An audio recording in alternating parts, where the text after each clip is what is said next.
आप सभी श्रद्धालु श्रोताओं को जया एकादशी की हार्दिक शुभकामनाएं। माघ मास के शुक्ल पक्ष की एकादशी को जया एकादशी के नाम से जाना जाता है। ये एकादशी अत्यंत पवित्र और पापों का नाश करने वाली मानी गई है। शास्त्रों में वर्णन मिलता है कि इस एकादशी का व्रत करने से मनुष्य को भूत, प्रेत, पिशाच आदि योनियों के कष्टों से मुक्ति मिलती है और उसे उत्तम गति की प्राप्ति होती है। यह एकादशी इतनी प्रभावशाली है कि जो भक्त सच्चे मन, श्रद्धा और नियम पूर्वक भगवान विष्णु ठाकुर जी की पूजा करते हुए जया एकादशी का व्रत धारण करता है, उसके अनेक जन्मों के पाप नष्ट हो जाते हैं और जीवन के कष्ट धीरे धीरे दूर होने लगते हैं। इस संसार रूपी भवसागर में हम सभी जाने अनजाने पाप कर्म करते रहते हैं। इन कर्मों का फल हमें जन्म मरण के चक्र में बांधे रखता है। लेकिन जया एकादशी का यह पावन व्रत उन भक्तों के लिए एक दिव्य अवसर है जो अपने पापों का प्रायश्चित करना चाहते हैं, जो दुखों से मुक्ति चाहते हैं और अंततः भगवान के धाम की प्राप्ति की कामना रखते हैं। इसलिए हे प्रिय भक्तों, आज के दिन श्रद्धा, भक्ति और शुद्ध मन से ठाकुर जी की पूजा करें, व्रत रखें और जया एकादशी की पावन कथा का श्रवण अवश्य करें। जो भक्त इस व्रत और कथा का पालन करता है, उस पर सदैव भगवान विष्णु की कृपा बनी रहती है। तो आइए अब हम सब मिलकर जया एकादशी की इस पवित्र कथा का श्रवण करते हैं। यदि आपको यह कथा प्रिय लगे तो कमेंट में जय श्री कृष्णा राधे राधे अवश्य लिखें और इस कथा को अन्य भक्तों तक जरूर पहुंचाएं ताकि आप भी इस पुण्य के भागी बन सकें। एक बार की बात है, एक जगह पर सत्संग चल रहा था। भारी भीड़ इकट्ठा हुई थी। वहीं पर एक संत महाराज प्रवचन दे रहे थे। प्रवचन में संत महाराज जी कह रहे थे कि अनजाने में यदि गलती हो तो व्यक्ति को उस बात का आभास नहीं होता, लेकिन पाप तो पाप है। जानबूझकर किया जाए या अनजाने में किया जाए, व्यक्ति को आभास हो या ना हो, उसका दंड तो अवश्य ही भुगतना पड़ता है। इसलिए अतीत में तुमसे जो पाप हो गए हैं उनका प्रायश्चित करो और भविष्य में कभी पाप न करने का संकल्प लो। इस तरह संत महाराज जी प्रवचन दे रहे थे और आसपास सभी भक्तजन उनके प्रवचन को बड़ी ही श्रद्धा से सुन रहे थे। प्रवचन समाप्त होने के बाद जब सभी लोग वहां से चले गए तो एक व्यक्ति वहां पर था जो थोड़ा सा सकुचाए हुए संत महाराज जी के पास पहुंचा और हाथ जोड़कर संत जी से पूछा, महाराज जी, मैंने प्रवचन तो बहुत ध्यान से सुना, लेकिन अब मेरे मन में एक जिज्ञासा उत्पन्न हुई है। महाराज जी, मैं यह जानना चाहता हूं कि प्रायश्चित करने से पापों से छुटकारा कैसे पाया जा सकता है। आखिरकार क्या प्रायश्चित करने में इतनी शक्ति होती है कि जानबूझकर या अनजाने में किए गए सभी पाप प्रायश्चित करने से नष्ट हो जाते हैं? महाराज जी, मुझे तो इस बात पर बिल्कुल भी विश्वास नहीं होता। तब संत महाराज जी ने उस व्यक्ति को अगले दिन आने के लिए कहा और अगले दिन वह व्यक्ति नियत समय पर आया। तब संत महाराज जी उस व्यक्ति को एक नदी के किनारे पर ले गए। नदी के किनारे पर एक गड्ढा था जिसमें पानी भरा हुआ था जो सड़ रहा था और सड़ने के कारण उसमें से बदबू आ रही थी। पानी सड़ने के कारण उसमें कीड़े भी चल रहे थे। संत महाराज जी ने उस व्यक्ति को वह सड़ा पानी दिखाया और दिखाकर बोले, हे वत्स, ये पानी देख रहे हो, बताओ ये पानी क्यों सड़ा? क्योंकि पानी तो कभी सड़ता नहीं, फिर यह पानी क्यों सड़ा? ये बात मुझे बताओ। व्यक्ति ने पानी को ध्यान से देखा, फिर कहा, महाराज जी, पानी एक जगह रुका हुआ है। प्रवाह रुकने के कारण यह पानी एक जगह ठहर गया है और इसी कारण यह सड़ रहा है। तब संत महाराज जी कहने लगे, बिल्कुल सही कहा। ठीक ऐसे ही सड़े हुए पानी की तरह सारे पाप भी इकट्ठा हो जाते हैं और वे कष्ट पहुंचाते ही रहते हैं। जिस तरह बारिश का पानी इस सड़े पानी को बहाकर हटा देता है और नदी को पवित्र बना देता है, उसी तरह प्रायश्चित रूपी अमृत वर्षा इन सभी पापों को नष्ट करके मन को पवित्र बना देती है। इससे मन शुभ और अच्छे कर्मों के लिए तैयार हो जाता है। ठीक इसी तरह जब कोई व्यक्ति प्रायश्चित करने का संकल्प लेता है तो उसका मन बदल जाता है और वह व्यक्ति आगे जीवन में कभी वह गलतियां नहीं दोहराता जो उसने अपने पिछले समय में की होती है। इसलिए प्रायश्चित से व्यक्ति का अतीत और भविष्य दोनों ही पवित्र हो जाता है, अर्थात दोनों ही सुधर जाता है।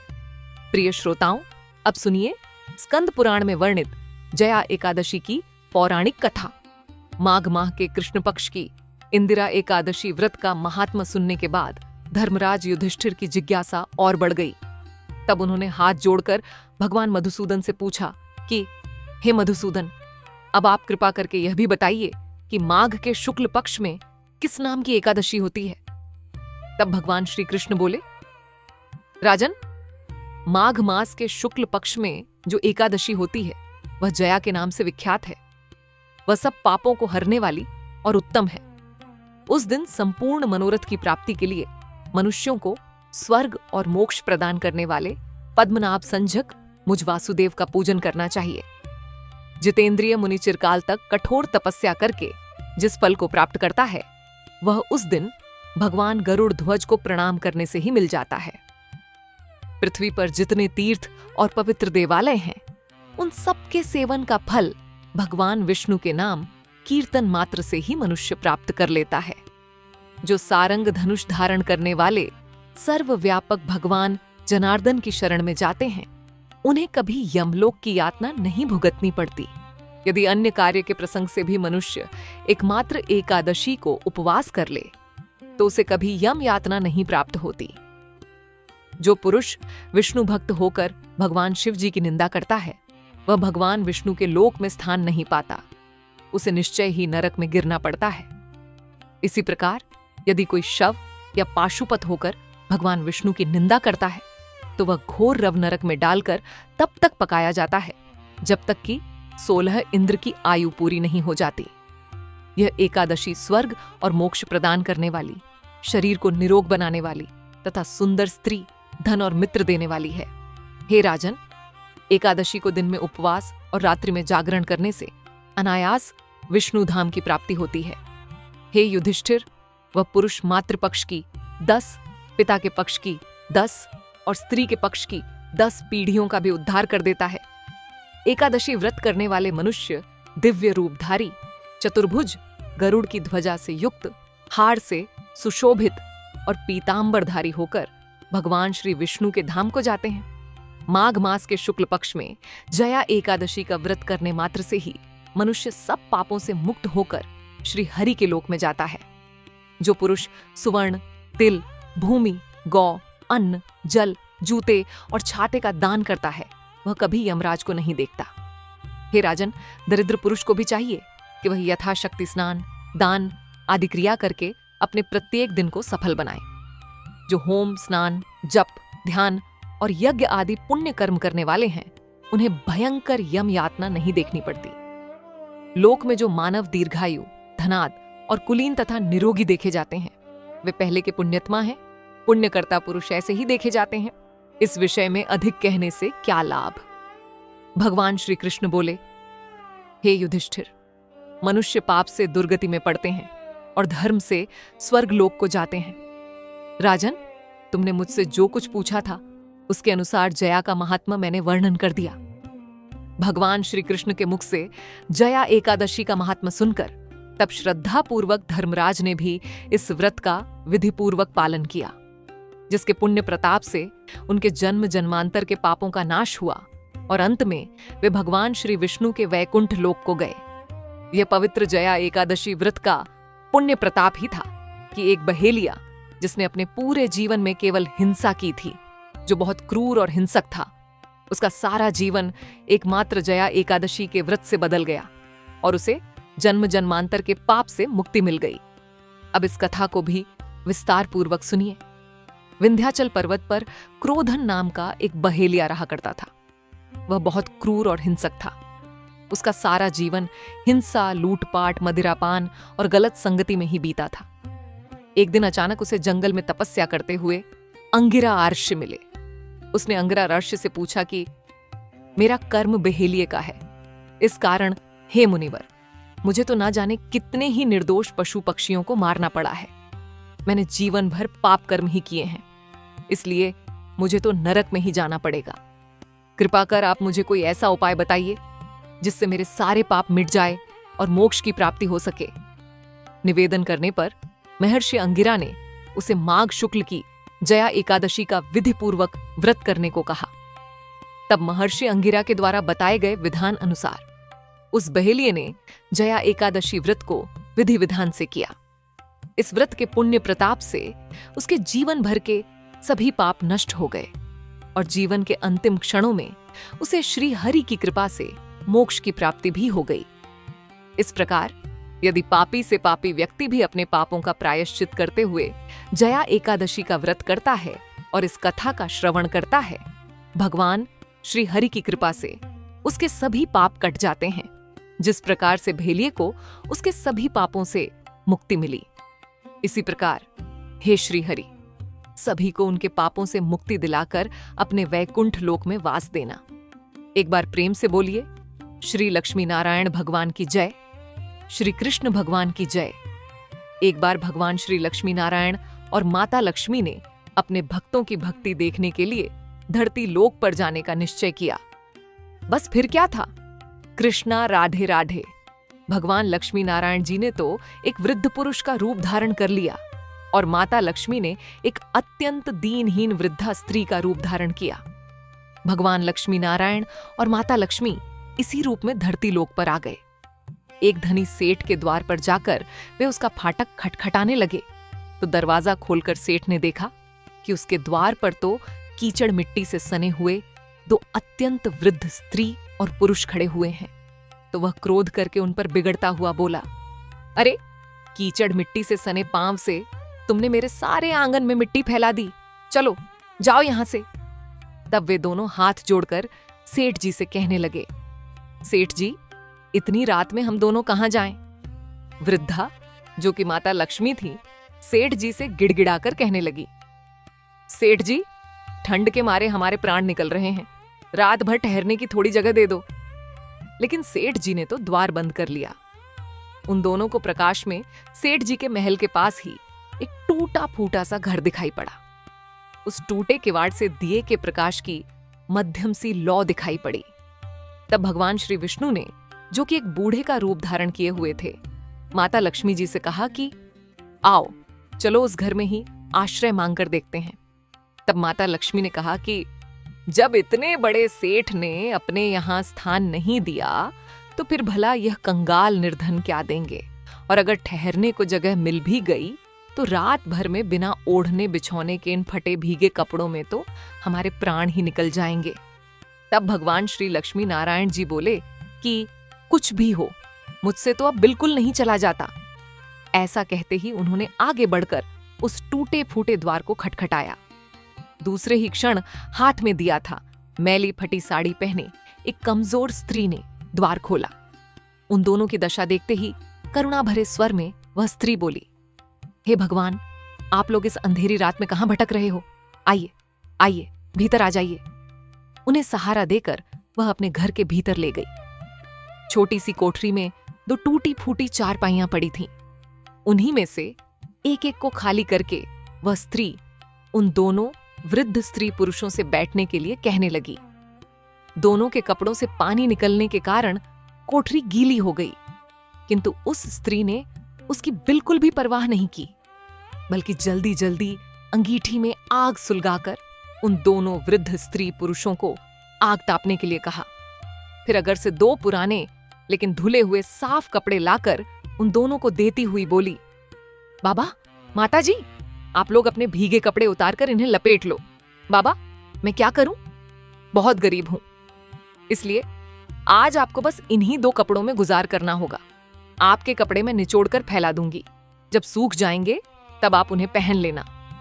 उन्हें कपड़े बदलवा कर वह अपने आंगन में गई और दो पीतल की छोटी छोटी थालियों में बथुए का साग और बाजरे की रोटियां रखकर ले आई और बड़े प्रेम से बोली, माता जी, ये लीजिए, भोजन कर लीजिए। आज मेरे घर में यही भगवान का प्रसाद है। लेकिन माता जी, मुझे बहुत दुख हो रहा है कि ना तो मेरे घर में घी है, ना दूध है, ना चीनी है। आपको बस यही रूखा सूखा भोजन करना होगा। तब वह वृद्धा स्त्री बोली, कोई बात नहीं बेटी, हमें तो यह भोजन बड़ा स्वादिष्ट लगा। ऐसा वे दोनों खाते हुए बोले। थोड़ी ही देर में उस स्त्री का पति भी आ गया। वह बेचारा भी काम की तलाश में दिन भर भटक भटक कर अब थका हारा घर लौटा था। पत्नी ने अतिथियों को भोजन खिला देने के बाद चुपके से द्वार पर ही अपने पति को सारी बात बता दी। सारी नाते सुनकर उसका पति भी बड़ा प्रसन्न हुआ। फिर दोनों ने अपना बिछौना उन दोनों वृद्धों को देकर उन्हें तो चारपाई पर सुला दिया और खुद दोनों एक पटाट ओढ़कर धरती पर लेट गए। सुबह होते ही जब बारिश बंद हो गई और वे दोनों वृद्ध स्त्री पुरुष जाने लगे, तब स्त्री ने उन्हें हाथ जोड़कर सूरज निकलने तक रोका। फिर घर में जो कुछ चने पड़े हुए थे उन्हें पीस कर आटा गुथा, रोटियां बनाई, उनके लिए रास्ते में खाने के लिए बांध भी दी और बोली, माताजी, हम बहुत निर्धन हैं, इसी से जैसी सेवा करनी चाहिए थी वैसी तो मैं बिल्कुल भी नहीं कर सकी। आशा है आप हमें क्षमा कर देंगे। बूढ़ी स्त्री अर्थात माता लक्ष्मी ने उत्तर दिया, बेटी, हम गरीबों की जो सेवा तुमने की है उसका फल तुम्हें भगवान अवश्य देंगे। आज तू जो भी चीज को छुएगी वह दिन भर खाली नहीं होगी। ऐसा कहकर वृद्ध रूपधारी भगवान लक्ष्मी नारायण और माता लक्ष्मी जी तो वहां से चले गए। अब उस स्त्री को अपनी बथुए की हांडी को साफ करने की याद आई, तो रसोई में जाकर जैसे ही उसने हांडी उठाई तो देखकर उसकी आंखें आश्चर्य से खुली कि खुली रह गई। उस हांडी में अशर्फियां भरी हुई थीं। अब तो उसने उसे उलट कर रखा तो वह दोबारा भर गई। जैसे ही वह स्त्री उन अशर्फियों को हांडी से निकालकर एक तरफ रख दी कि वह हांडी दोबारा से अशर्फियों से भर जाती है। ऐसा करते करते दिन भर में उसकी कोठरी अशर्फियों से भर गई। बस फिर तो उसके पति ने उन अशर्फियों को बेचकर बढ़िया सा घर ले लिया, एक कपड़े की दुकान खोल ली, घोड़ा गाड़ी खरीद लिया और वे अब बड़े सुख से रहने लगे। उधर उस सेठ को जब यह पता चला कि उसके निर्धन पड़ोसी एक रात में ही अमीर हो गए हैं, तो उसने उस स्त्री और उसके पति को बुलाकर सारी बात पूछी। स्त्री बड़ी भोली भाली थी, उसने बड़ी सल्लिस्ता से सारी बात सेठ को बता दी। अब तो सेठ और सेठानी को रात दिन यही चिंता रहने लगी कि किसी प्रकार वे करामाती वृद्ध स्त्री पुरुष मिल जाए तो वे भी घर भर कर अशर्फियां प्राप्त कर लें। भगवान तो सब लोगों के मन की बात जान ही लेते हैं। एक रात जब बहुत जोर की बारिश हो रही थी, ओले भी गिर रहे थे, तब वही वृद्ध स्त्री पुरुष यानी कि भगवान श्री लक्ष्मी नारायण और माता लक्ष्मी जी फिर उसी सेठ के द्वार पर पहुंच गए और दरवाजा खटखटाने लगे। खटखटाहट सुनते ही सेठ जी ने बिजली के प्रकाश में से झांककर उन दोनों को पहचान लिया और जल्दी जल्दी सेठानी को उन्हें लेने के लिए भेजा। बिजली बुझाकर एक दिया हाथ में लेकर सेठानी बाहर आई और झूठी ममता दिखाकर बोली, हाय हाय बाबा, तुम कहां भटक रहे हो, आओ अंदर आ जाओ। फिर घर की सबसे टूटी फूटी चारपाई पर उन्हें बिठा दिया। घर में बहुत सारे गर्म कपड़े होते हुए भी वह उनके लिए जानबूझकर 2 फटे पुराने वस्त्र लेकर आई और बोली, बाबा, घर में इस समय बस यही है। फिर उनसे बिना पूछे ही घर की सबसे घिसी पुरानी थालियों में बथुए का साग और बाजरे की रोटी भी ले आई। ओढ़ने को 2 फटे कंबल भी कहीं से मांग कर दे दिए। फिर सेठ सेठानी भी उसी कमरे में गद्दा बिछाकर धरती पर लेट गए। सुबह होते ही जब वे दोनों वृद्ध स्त्री पुरुष वहां से जाने लगे तो सेठानी ने चने पीसकर रोटी बनाई और उनके लिए बांध दी और बोली, माता, हम बड़े दरिद्र हैं, आपकी बिल्कुल भी सेवा नहीं कर पाए, आशा है आप हमें क्षमा कर देंगी। तब वृद्धा रूपधारी माता लक्ष्मी जी ने कहा, बेटी, जैसी सेवा तूने की उसका फल तुझे भगवान अवश्य देगा। हाँ, आज तू जिस भी काम को अपने हाथ में लेगी वह दिन भर समाप्त नहीं होगा। उन दोनों के जाते ही सेठ सेठानी में झगड़ा हो गया। सेठ चाहता था कि बथुए की हांडी मैं खोलूं और सेठानी चाहती थी कि मैं खोलूं। अंत में दोनों ने एक साथ हांडी पकड़ी और अपनी अपनी तरफ खींचने लगी। इसी छीनापटी में हांडी टूट गई और कमरे में बथुआ ही बथुआ बिखर गया। सेठानी झाड़ू लेकर कमरा धोने लगी। जब वह कमरा साफ करती तुरंत ही कमरे में बहुत सारा और बथुआ बिखर जाता।